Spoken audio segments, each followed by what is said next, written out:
Karina, on s'intéresse maintenant à l'impact économique de ces mouvements pour les professionnels du voyage en France. Oui, et pour en parler, nous accueillons Frédéric Vanout.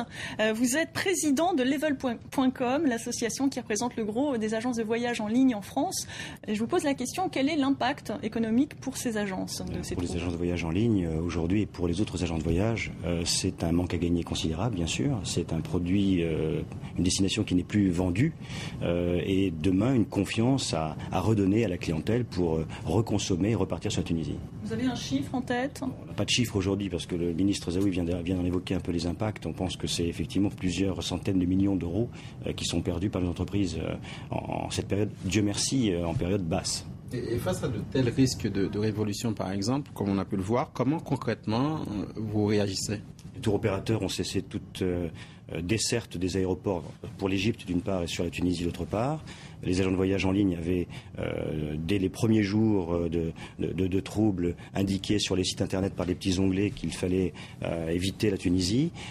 Et ensuite, il y a une concertation qui se fait avec le ministère des Affaires étrangères, et le CETO, qui est l'association des tours opérateurs, pour s'entendre sur les affrètements ou pas sur les destinations.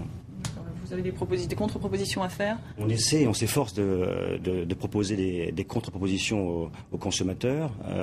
L'Égypte est une destination, si on veut parler de ces destinations-là, est une destination qui aujourd'hui intéresse un Français sur deux, qui du coup aujourd'hui pense reporter son voyage.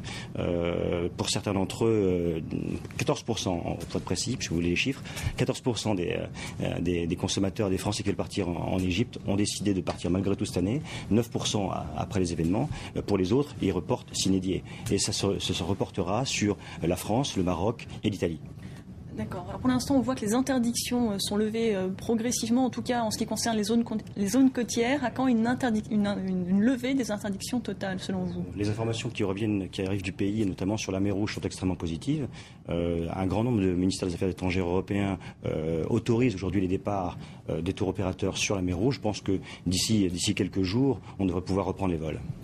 Merci Frédéric Vanout. Merci à vous, Karina Chabot, pour votre journal de l'économie.